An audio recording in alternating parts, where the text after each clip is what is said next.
Hello students, आज हम लोग नया चैप्टर स्टार्ट करेंगे। चैप्टर चौथा चैप्टर फोर्थ चैप्टर गतिमान आवेश और चुंबकत्व, moving charges and magnetism. Chapter 4 हम लोग शुरू करेंगे बच्चों आज। गतिमान आवेश और चुंबकत्व, मूविंग चार्जेस एंड मैग्नेटिज्म, यह चैप्टर हम लोग आज स्टार्ट कर रहे हैं। सबसे पहले इस चैप्टर में हम लोग मैग्नेटिक फील्ड के बारे में हम स्टडी करेंगे। मैग्नेटिक फील्ड क्या होता है उसके स्टडी उसका हम करेंगे। मैग्नेटिक फील्ड,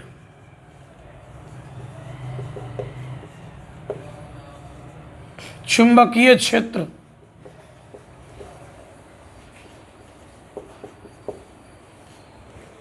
चुंबकीय क्षेत्र का एक परिभाषा तो यह है कि चुंबकीय क्षेत्र वह क्षेत्र है जिसमें किसी चुंबक को ले जाने पर उस पर टॉर्क कार्य करता है, उस पर बलाघूर्ण कार्य करता है, जिसके कारण वह चुंबक घूमकर एक निश्चित दिशा में ठहरता है। यह एक परिभाषा हो गया। दूसरा, आज लेकिन हम इस चैप्टर में यह नहीं, आज इस चैप्टर में देखिए हम क्या सीखने जा रहे हैं। तो हम मैग्नेटिक फील्ड का डिस्कशन इस चैप्टर में कैसे करेंगे। ये चुंबक वाला जो परिभाषा है इस चैप्टर में, उस परिभाषा वो तो परिभाषा है, लेकिन हम यहाँ गतिमान आवेश के कारण और एक विद्युत धारा के कारण चुंबकीय क्षेत्र की उत्पत्ति के बारे में स्टडी करेंगे।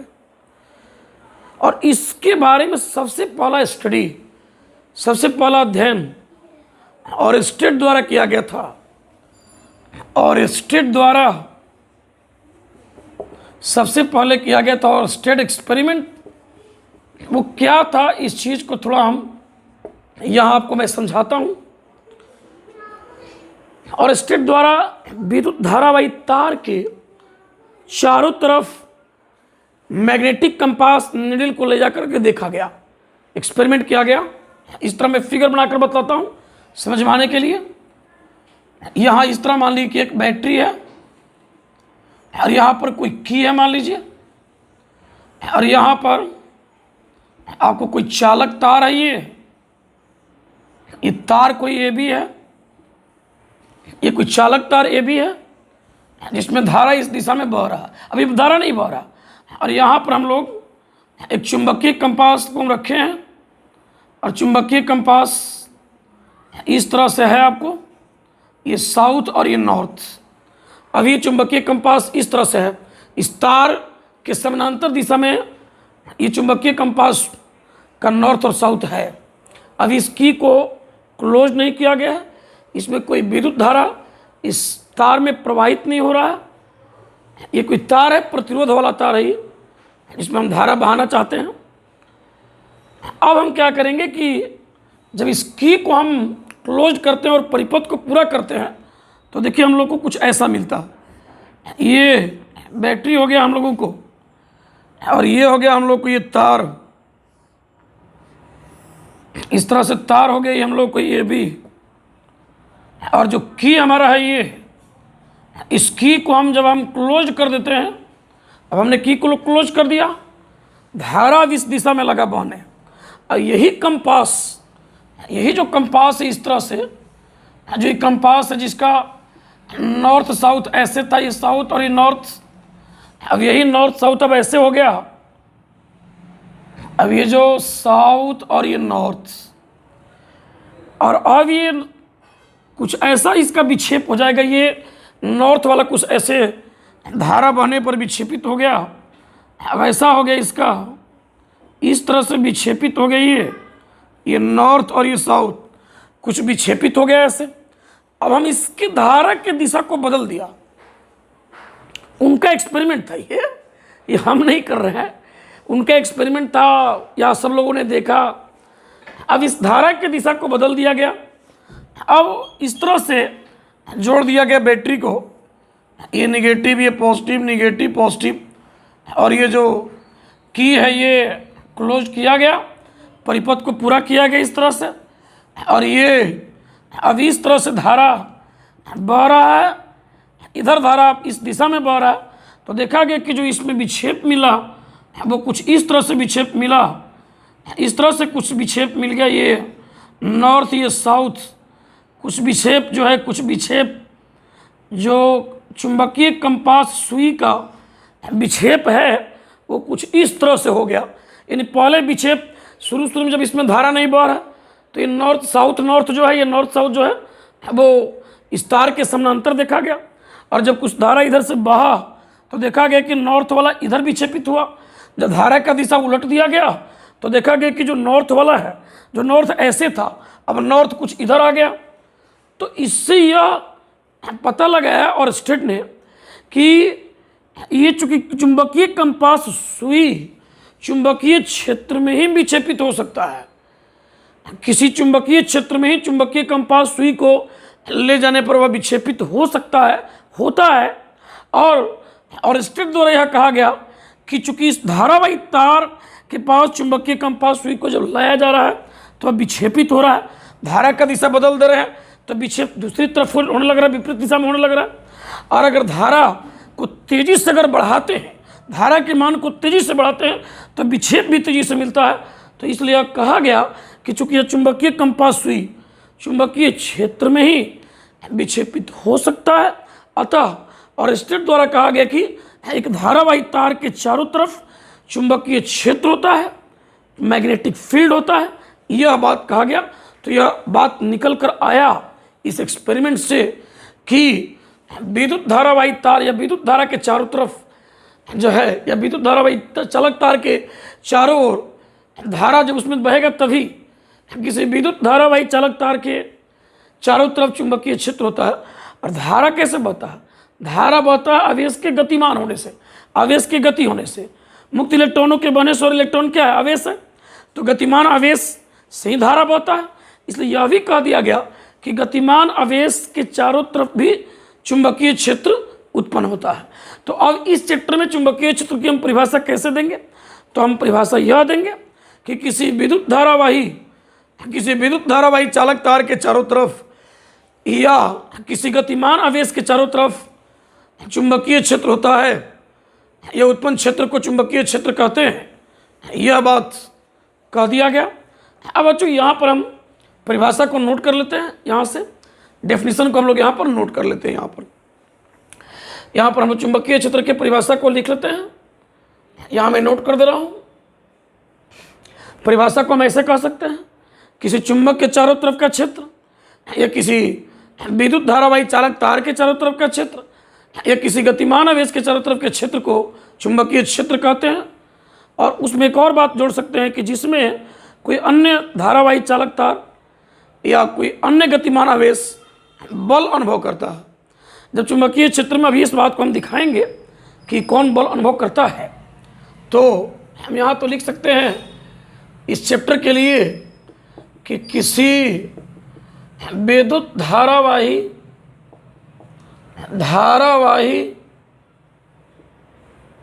चालक तार या गतिमान आवेश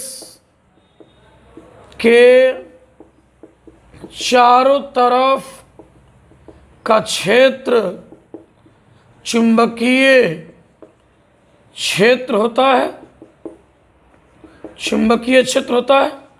और भी मैंने एक परिभाषा बोला था, उसको भी याद रखिए कि किसी चुंबक के चारों तरफ का वह क्षेत्र, किसी चुंबक के चारों तरफ का क्षेत्र भी चुंबकीय क्षेत्र होता है।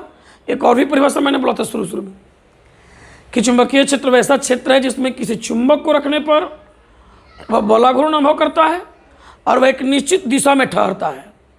उस निश्चित दिशा को हम चैप्टर 5 में पढ़ेंगे, अगले चैप्टर में। वह हमेशा नॉर्थ साउथ जो है उत्तर दक्षिण दिशा में ठहरता है। इस बात को हम लोग पढ़ेंगे आगे। अभी इस एक्सपेरिमेंट से हमको पता चला कि किसी विद्युत धारावाही चालक तार या गतिमान आवेश के चारों तरफ के क्षेत्र चुंबकीय क्षेत्र होता है। चुंबकीय क्षेत्र कहलाता है, कह सकते हैं चुंबकीय क्षेत्र कहलाता है।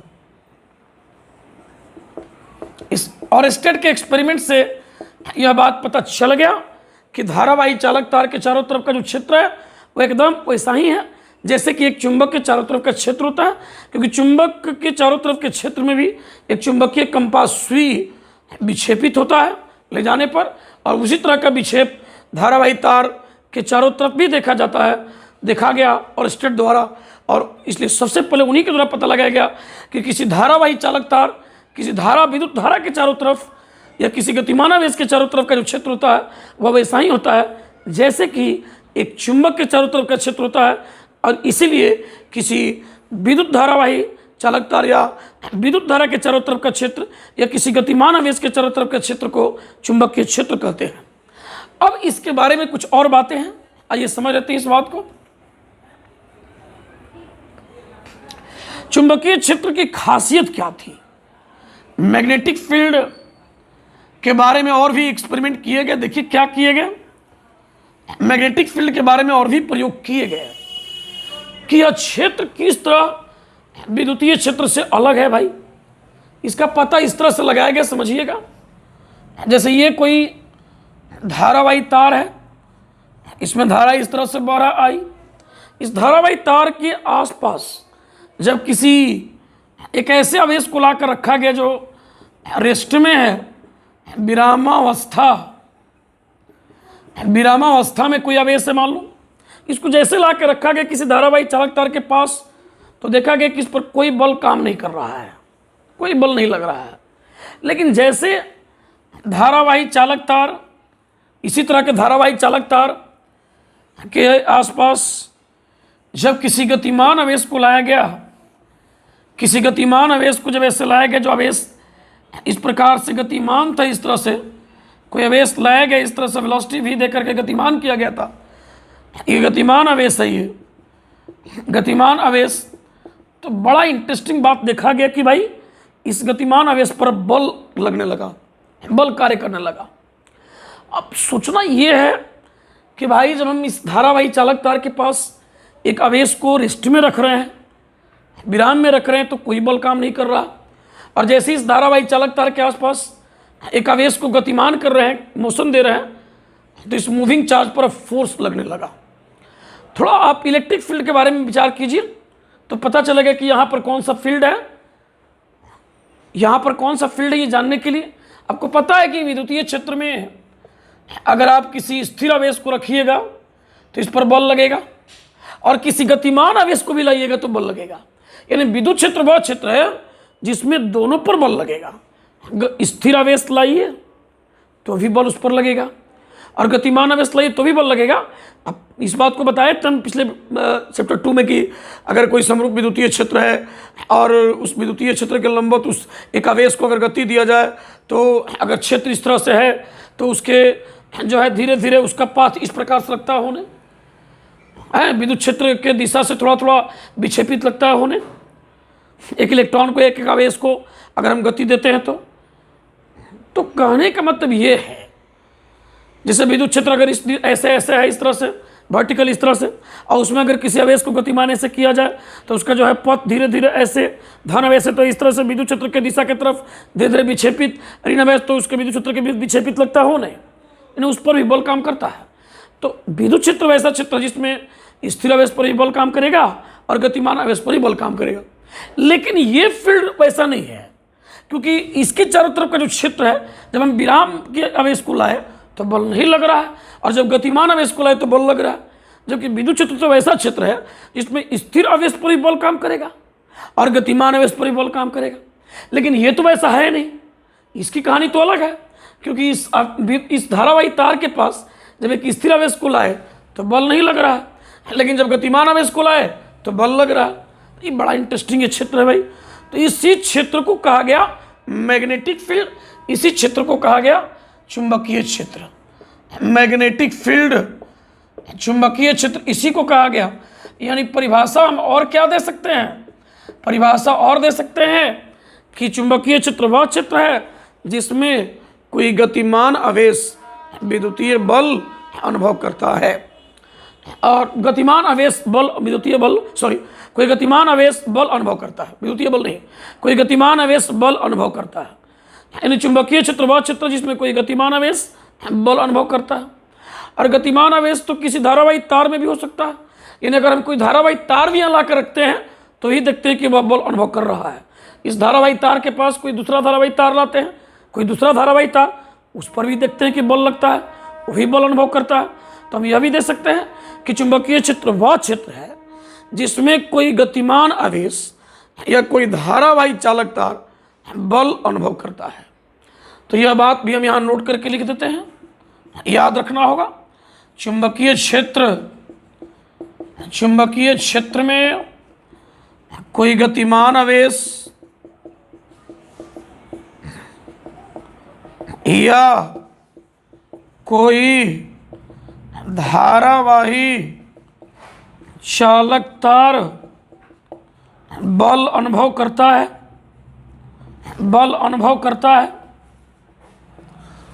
अच्छा, अब ये कोई गतिमान आवेश बल कितना अनुभव करता है इसका डिस्कशन हम आगे करेंगे। एनसीईआरटी वाले किताब में पहले ही दे दिया गया है, लेकिन जिस तरह इस चैप्टर को मैंने अरेंज किया है, ज़्यादा से ज़्यादा समझ में आने के लिए मैंने इस चैप्टर को थोड़ा अरेंज किया है, अपने तरह से इसको व्यवस्थित किया है। इस चैप्टर में हम और ये सीख लेते हैं कि जो मैग्नेटिक फील्ड है, जो चुंबकीय क्षेत्र है, ये तो हमें पता चल गया। अब इस चैप्टर में क्या अरेंज किया, तो हम सबसे पहले इसमें बायो-सावर्ट नियम पढ़ेंगे, बायो-सावर्ट नियम और उससे रिलेटेड तमाम तरह की चीज़ें। उसके बाद हम चुंबकीय क्षेत्र में गतिमान आवेश पर बल के बारे में पढ़ेंगे और गति के बारे में पढ़ेंगे। क्यों भाई? क्योंकि बायो-सावर्ट नियम जो है इस मैग्नेटिक फील्ड की ही व्याख्या करता है, इसलिए पहले मैग्नेटिक फील्ड के बारे में स्टडी कर लीजिए भरपूर। उसके बाद हम उसके बाद उस फील्ड में, मैग्नेटिक फील्ड में किसी गतिमान आवेश पर बल का व्याख्या करेंगे आगे। इस तरह मैंने इसको अरेंज किया है। तो हम सबसे पहले यहाँ थोड़ा ये जान लेते हैं कि मैग्नेटिक फील्ड यानी चुंबकीय क्षेत्र का कि जो मात्रक हैं वो क्या क्या है। चुंबकीय क्षेत्र का मात्रक की बात हम यहाँ कर लेते हैं। तो आप बच्चों जान लो कि चुंबकीय क्षेत्र को बी से सूचित करते हैं। चुंबकीय क्षेत्र को कैपिटल बी से सूचित करते हैं। दूसरी बात यह है चुंबकीय क्षेत्र तीव्रता यहाँ कह सकते हो, चुंबकीय क्षेत्र तीव्रता इसका नाम दे सकते हो। और दूसरी बात ये हम कह सकते हैं कि चुंबकीय क्षेत्र सदिश है। तीसरी बात चुंबकीय क्षेत्र का ऐसा ही मात्रक, अब यहाँ चुंबकीय क्षेत्र लिखने का मतलब चुंबकीय क्षेत्र तीव्रता, चुंबकीय क्षेत्र का एसआई मात्रक जो होता है ये टेस्ला होता है, टेस्ला होता है, जिसका संकेत कैपिटल टी होता है। और टेस्ला चूंकि बड़ा मात्रक होता है इसलिए छोटे मात्रक को भी आप पढ़ लेते हैं। चुंबकीय क्षेत्र का छोटा मात्रक, चुंबकीय क्षेत्र का अन्य मात्रक जो होता है ये होता है हम लोग को गॉस। और एक गॉस जो होता है ये 10⁻⁻⁴ टेस्ला होता है। ऑब्जेक्टिव में कई बार बोर्ड एग्जाम में ही आ चुका है, इसको हम याद रखते हैं। इतनी चीज़ों को एक बार पूरा देख लीजिए, मैं आगे बढ़ता हूँ।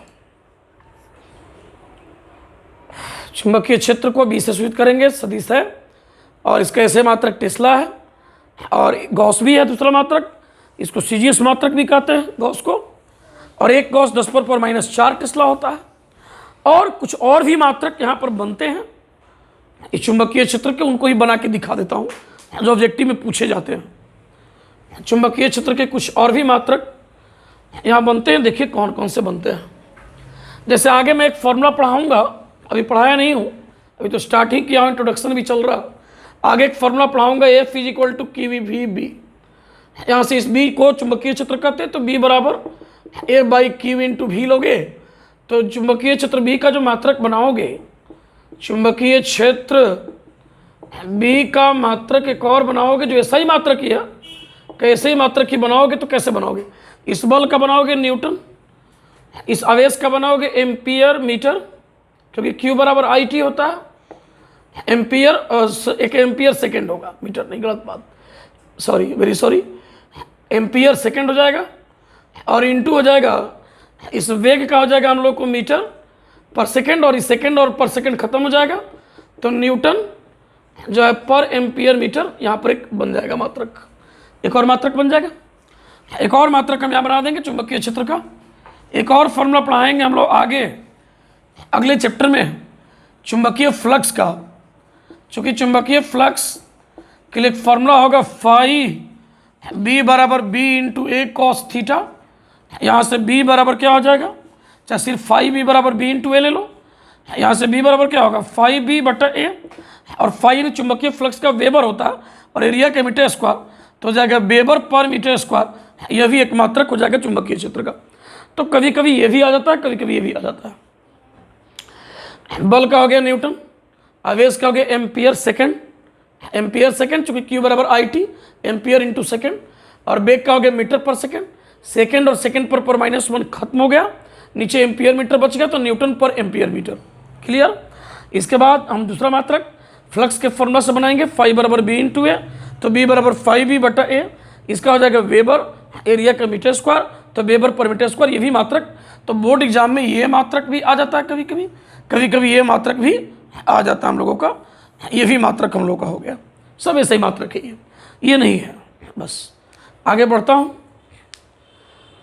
चलिए तो हम लोग इसको मिटा देते हैं और यहाँ से एक बात बहुत ही इंटरेस्टिंग एक बात सीखते हैं कि जब भी इस चैप्टर में ही नहीं, आगे के कई चैप्टरों में जहाँ भी ज़रूरत होगा चुंबकीय क्षेत्र को हम कैसे शो करेंगे, रिप्रेजेंट कैसे करेंगे। तो चुंबकीय क्षेत्र अगर तल पर लंबवत अंदर की ओर हो तो उसको क्रॉस चिन्ह से दिखाएंगे, और विद्युत धारा भी अगर किसी तार में अंदर की तरफ जा रहा तो उसको भी क्रॉस से दिखा सकते हैं। और चुंबकीय क्षेत्र को दिखाएंगे ऐसे, इस तरह क्रॉस चिन्ह बना करके दिखाएंगे ऐसे। इसका ई फिगर बनाने का मतलब क्या है कि चुंबकीय क्षेत्र जो है तल पर लंबवत किधर है, अंदर की तरफ। तो पहला पॉइंट की यह चुंबकीय क्षेत्र को दर्शाने की बात हो रही है, चुंबकीय क्षेत्र को दर्शाना या दिखलाना।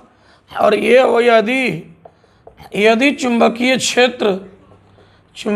क्षेत्र तल पर लंबवत अंदर की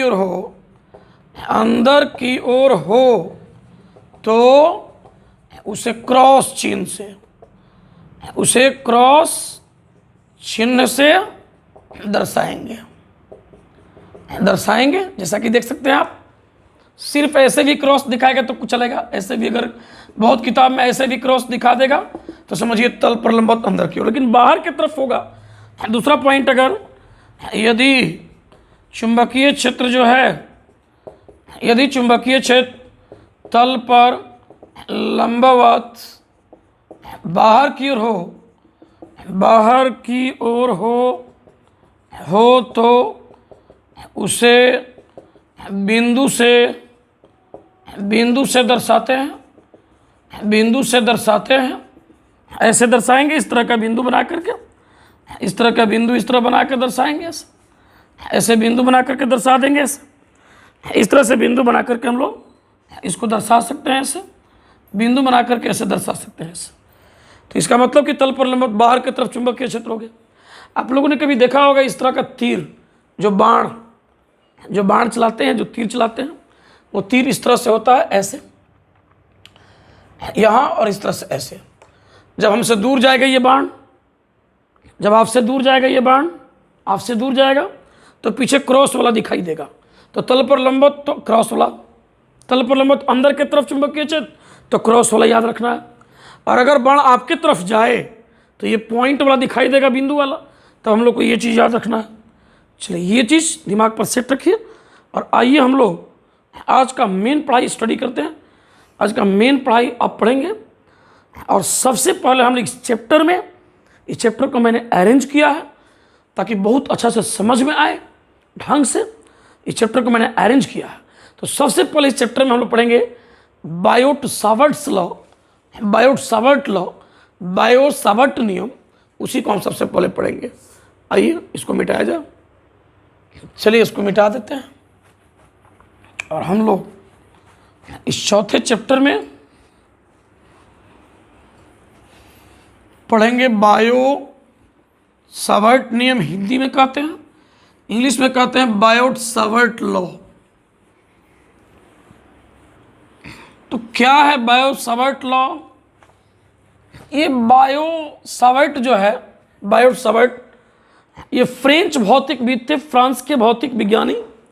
इन लोगों ने धारावाही चालक तार के कारण उत्पन्न चुंबकीय क्षेत्र के लिए बहुत सारा एक्सपेरिमेंट इन लोगों ने किया। तो हम लोग पहले हेडिंग यहाँ लिखते हैं, इंग्लिश में हम लिखेंगे इसको बायोट-सावर्ट लॉ, हिंदी में लिखेंगे हम लोग बायो-सावर्ट नियम। बायो-सावर्ट नियम इसको कहेंगे हम लोग। इन वैज्ञानिकों ने क्या किया, बहुत सारा एक्सपेरिमेंट किया। इन लोगों ने यह निष्कर्ष निकाला कि किसी धारावाही चालक तार के छोटे अवयव या अल्पांश, एक छोटा सा एक अल्पांश इस धारावाही तार का, कोई भी धारावाही तार इस तरह से इसमें धारा आई बह रहा, एक कोई धारावाही तार है, इसका इन लोगों ने एक छोटा सा, इसके छोटे से एलिमेंट के कारण चुंबकीय क्षेत्र को इन लोगों ने परिभाषित किया। बहुत छोटे से एलिमेंट, बहुत छोटा एलिमेंट जिसको करंट एलिमेंट कहते हैं, धारा अवयव कहते हैं, और जिसको सदिश के रूप में मानते हैं और जिसका दिशा विद्युत धारा के दिशा में मानते हैं। एक छोटा सा एलिमेंट यहाँ पर है जिसका लंबाई मान लीजिए कि dl है, और इसको हम वेक्टर के रूप में ले सकते हैं। धारा इसमें I बह रहा। इस छोटे से एलिमेंट के कारण यहाँ पर कोई बिंदु P है, और इस एलिमेंट से इस बिंदु P की दूरी जो है स्मॉल r है, और यहाँ इस छोटे एलिमेंट और बिंदु P को मिलाने वाली रेखा के बीच का ये कोण आपको थीटा है। और बायोट-सावर्ट द्वारा पूरे चालक तार के कारण चुंबकीय क्षेत्र नहीं परिभाषित किया गया, एक बड़े धारावाही तार के कारण चुंबकीय क्षेत्र परिभाषित नहीं किया गया, उन लोगों के द्वारा किया गया। एक धारावाही चालक तार के छोटे से अल्पांश एलिमेंट, छोटे से अवयव के कारण चुंबकीय क्षेत्र परिभाषित किया गया। और देखो उन लोगों ने क्या बताया, बायोट-सावर्ट नियम के अनुसार, बायो-सावर्ट नियम के अनुसार एक धारावाही चालक तार, एक धारावाही चालक तार के एक छोटे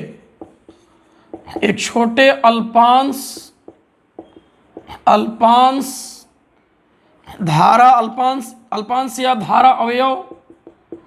धारा अवयव जिसको अंग्रेजी में कहेंगे करंट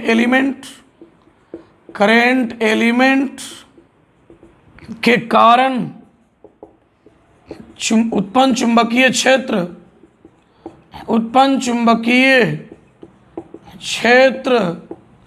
जो है, अगर dB माना जाए तो उन लोगों ने एक्सपेरिमेंटली देखा, प्रयोग से कि यह जो चुंबकीय क्षेत्र है, छोटे से धारा अवयव के कारण जो चुंबकीय क्षेत्र है, के कारण चुंबकीय क्षेत्र जो है, के कारण चुंबकीय क्षेत्र, चाहे का धारा अवयव का चुंबकीय क्षेत्र, धारा अवयव का चुंबकीय क्षेत्र जो है, उन लोगों ने देखा कि यह चुंबकीय क्षेत्र जो है इस तार में बहने वाले धारा के समानुपाती होता है।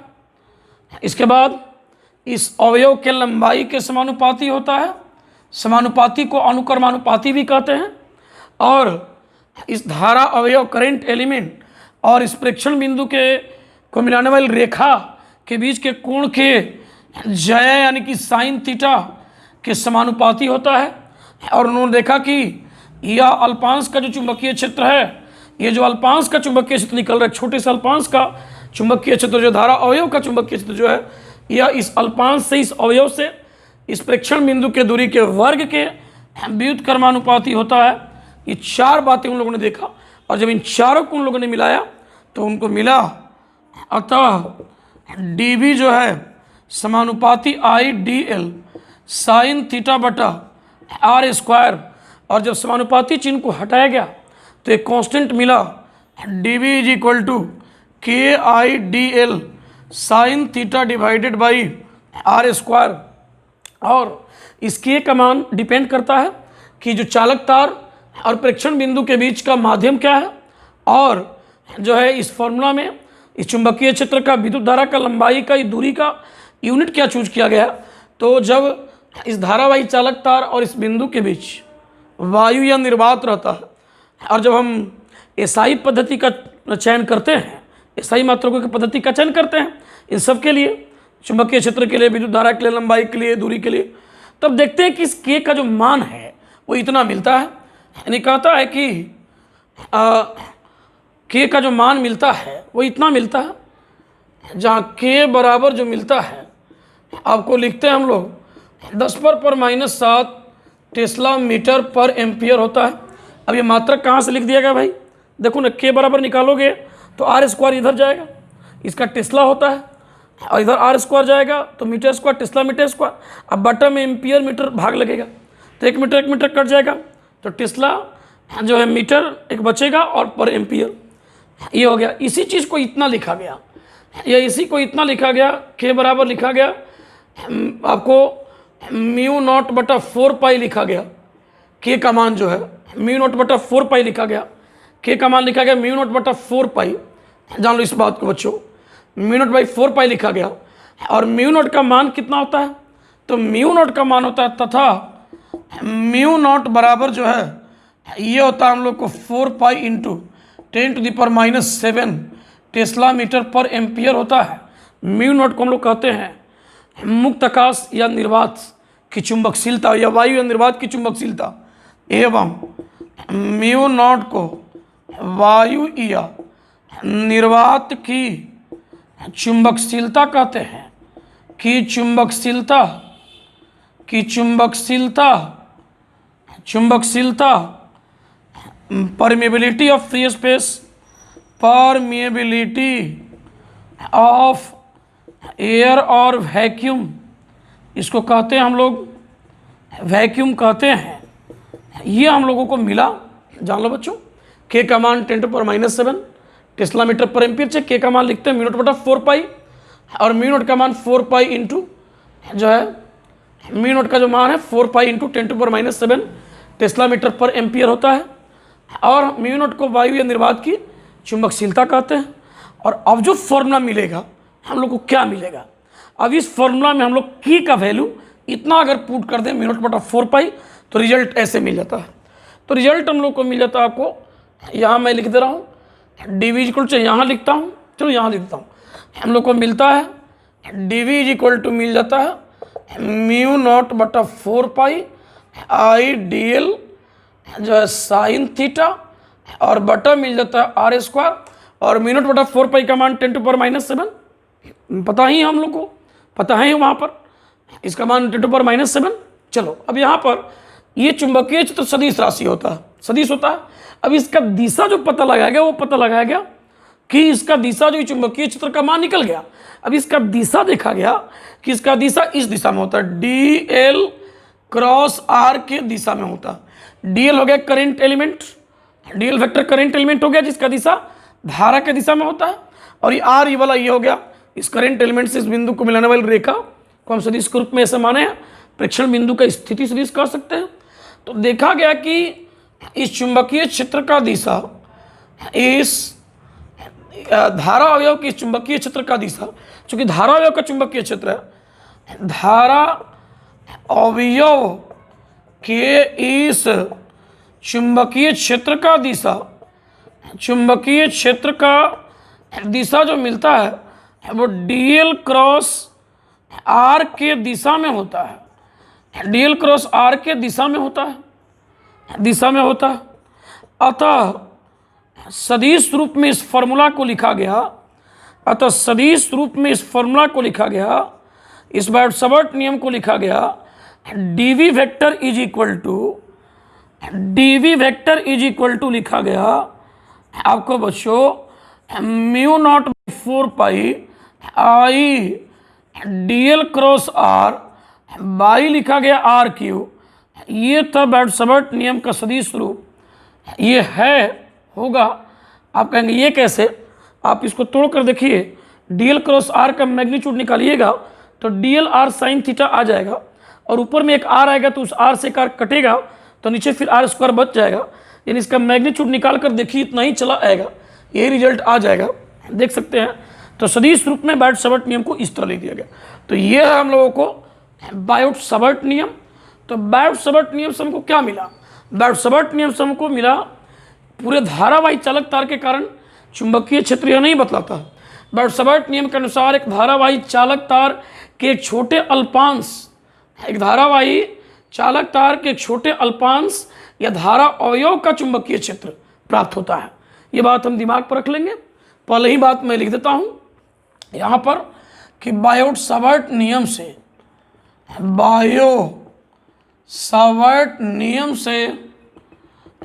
से एक छोटे धारा अवयव का चुंबकीय क्षेत्र प्राप्त होता है, का चुंबकीय क्षेत्र प्राप्त होता है, चाहे मिलता है, प्राप्त होता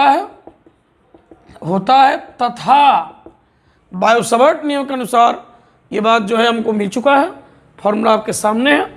और देखो, अगर सिर्फ परिमाण लिखना हो एक धारा अवयव के चुंबकीय क्षेत्र का तो ये मिलेगा, और अगर सदिश रूप में लिखना हो एक छोटे से धारा अवयव के चुंबकीय क्षेत्र को तो यह मिलेगा dv = म्यू नॉट बटा 4 pi I dl cross are बटा आर क्यू। ये रहा हम लोगों को बैट-सैबर्ट नियम। इसको ढंग से आप देख लीजिए, फिर मैं आगे बढ़ता हूँ।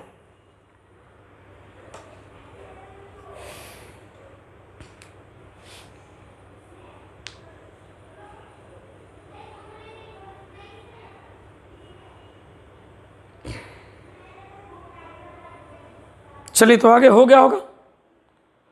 आगे हम लोग अब अगले क्लास में इसको पढ़ेंगे। इसमें आपको मन लगाना है, आगे बढ़ना है जमकर। धन्यवाद।